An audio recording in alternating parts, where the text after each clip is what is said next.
Voilà, donc on va vous apprendre à mesurer votre tour de taille. C'est une mesure qui est extrêmement simple à faire. Vous pouvez faire ça vous-même, sans l'aide d'un médecin. Vous pouvez faire ça à la maison, pas besoin d'être à la clinique pour le faire. Et donc ce que je vais vous demander d'abord, c'est de repérer votre dernière côte. Où se trouve votre dernière côte? Vous la sentez? Voilà, elle est là. Et ensuite, vous allez maintenant, à partir de cette dernière côte, repérer le plus petit diamètre, le diamètre le plus restreint de votre abdomen. Voilà.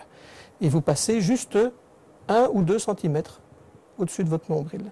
Alors maintenant, vous allez prendre le mètre ruban, voilà, vous allez le déplier, voilà, et puis vous allez le placer exactement à l'endroit du repère que vous aviez fixé tout à l'heure. Voilà, vous mettez bien, vous repérez bien le diamètre ou le périmètre le plus limité. Vous prenez la mesure à la fin d'une expiration normale, donc il faut se laisser un petit peu aller, il faut laisser le ventre un peu aller. Voilà, et puis vous regardez et vous lisez combien? 90 cm. Donc pour conclure, je dirais qu'il est très facile de mesurer son tour de taille. Je rappelle les mesures fatidiques, 94 cm chez l'homme, 80 cm chez la femme. Si vous constatez que votre tour de taille est supérieur à ces valeurs, je vous encourage à consulter votre médecin traitant. Donc, comme vous le savez, l'obésité est un problème de santé publique qui est relativement inquiétant et donc on a tendance maintenant à sensibiliser les patients à repérer leur obésité, essayer de la prendre en charge de façon la plus efficace possible et on les encourage en fait à mesurer un certain nombre de paramètres. Le premier est l'index de masse corporelle qui est basé sur une formule assez complexe de rapport du poids sur la taille. Et le deuxième paramètre est beaucoup plus simple en fait à mesurer, c'est la mesure du tour de taille.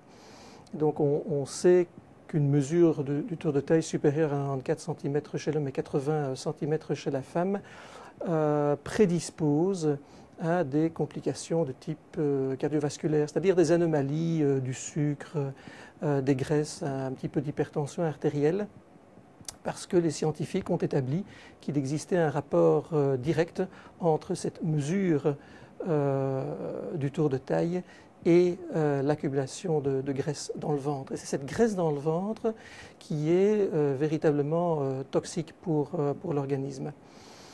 Donc il est facile de mesurer son tour de taille, de connaître les valeurs et en fonction de ces valeurs, éventuellement de demander conseil à son médecin. Et des solutions existent.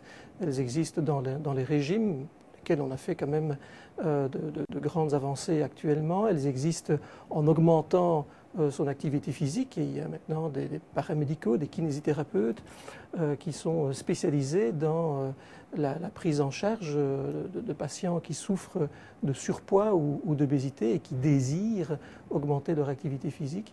Et enfin, il existe des médicaments tout à fait efficaces qui, dès lors que le régime est bien respecté, que l'activité physique est suffisamment importante, s'avèrent tout à fait efficaces.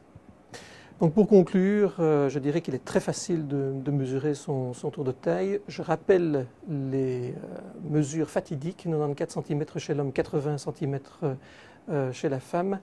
Si vous constatez que votre tour de taille est supérieur à ces valeurs, je vous encourage à consulter votre médecin traitant.